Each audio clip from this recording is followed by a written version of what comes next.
अस्सलाम वालेकुम एवरीवन, कैसे हैं आप लोग। उम्मीद करती हूँ ठीक ठाक होंगे, अपनी ज़िंदगियों में हंसते बसते होंगे। तो आज बड़ी मज़ेदार रेसिपी हम बनाने वाले हैं। आपने चिकन पैटी खाई होगी, आपने बीफ पैटी खाई होगी, पर आपने ऐसी एग पैटीज़ बिल्कुल भी नहीं खाई होंगी जो कि आज हम बनाने वाले हैं। बहुत ही इजी वे में स्टेप बाय स्टेप हम इसको बनाएंगे। आपने बस वीडियो पूरी फॉलो करनी है, एंड तक देखनी है। जैसे जैसे हम बनाएंगे इसको बना के खाइएगा तो बड़ी मज़े की जी ये बनने वाली हैं। एक दफ़ा मेरे कहने पे इसको बनाइएगा ज़रूर। आप अपने मेहमानों के आगे इसको पेश कर सकते हैं, बच्चों के लंच बॉक्स में दे सकते हैं। तो बगैर टाइम ज़ाया किए हम चलते हैं रेसिपी की तरफ। यहाँ पे जी मैंने 3 बॉयल एग ले लिए थे, आप अपनी मर्ज़ी से कम ज़्यादा कर सकते हैं। और बॉयल आलू लेके उसको मैंने जो है ना मैश कर लिया था, बिल्कुल फ़ाइन मैश करना है आपने। साथ स्पाइसेस ऐड कर देने हैं, हाफ़ टी स्पून नमक, हाफ़ टी स्पून कुटी लाल मिर्च और 1 टेबलस्पून हमने इसमें कॉर्नफ्लोर ऐड कर देना है, थोड़ा-सा ज़ीरा ऐड कर देना है और जी अच्छे से इसको मिक्स कर लेना है।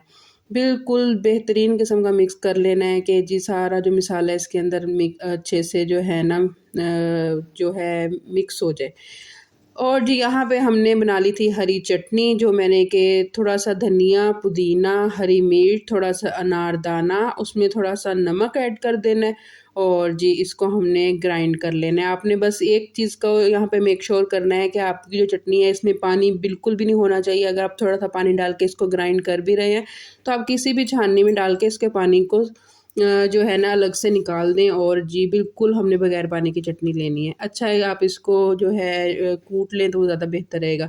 अब यहाँ पे हमने क्या करना है, हमने एक हाथ को अच्छे से जो है ना हमने अपने हाथों को अच्छे से ऑयल लगा लेना है।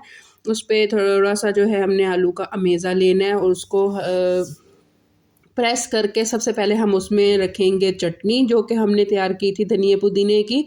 और जो बॉयल एग था, हाफ़ बॉयल एग रख के इसको बहुत ही एहतियात से आपने कवर कर देना है एग को इस पैटी के अंदर। ये थोड़ा-सा ट्रिकी है, बस आपने जो है ना वीडियो को देखते हुए फ़ॉलो करते हुए ज़रूर आपने इसको वैसे ही फ़ोल्ड करना है जिस तरह मैं बता रही हूँ। अगर आपको लगे कि आपके पास मिक्सचर कम है तो आप थोड़ा-सा मिक्सचर ऐड कर सकते हैं बीच में। बस हमने यहाँ पे जी सारी पैटीज़ तैयार कर ली थी। अब हमने 1 बाय 1 इसकी लेयर करनी है। पहले अब इसको एग में ऐड करेंगे, फिर आप इसको ब्रेड क्रम्ब्स में ऐड करेंगे। और जी उसके बाद अच्छा मैंने जो मिक्सर तैयार किया था मैं आपको बताना भूल गई कि उसमें मैंने 1 टेबलस्पून इसमें जो मैंने ऐड किया था ब्रेड क्रम्ब्स भी ऐड किए थे जब हमने आलू का मिक्सर तैयार किया था।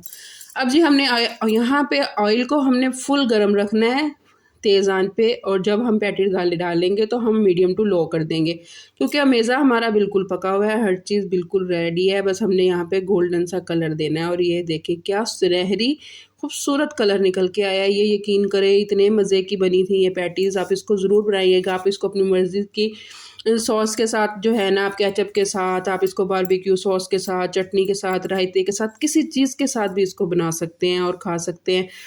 और जी आप इसको बच्चों के लंच बॉक्स में दे सकते हैं। ये बहुत ही हेल्दी है। तो जी ये थी आज की हमारी वीडियो। उम्मीद है पसंद आई होगी। मेरे चैनल को सब्सक्राइब, लाइक, शेयर ज़रूर करिएगा और मुझे टिकटॉक पे फॉलो करिएगा। अपना ख्याल रखिएगा। अल्लाह हाफ़िज़।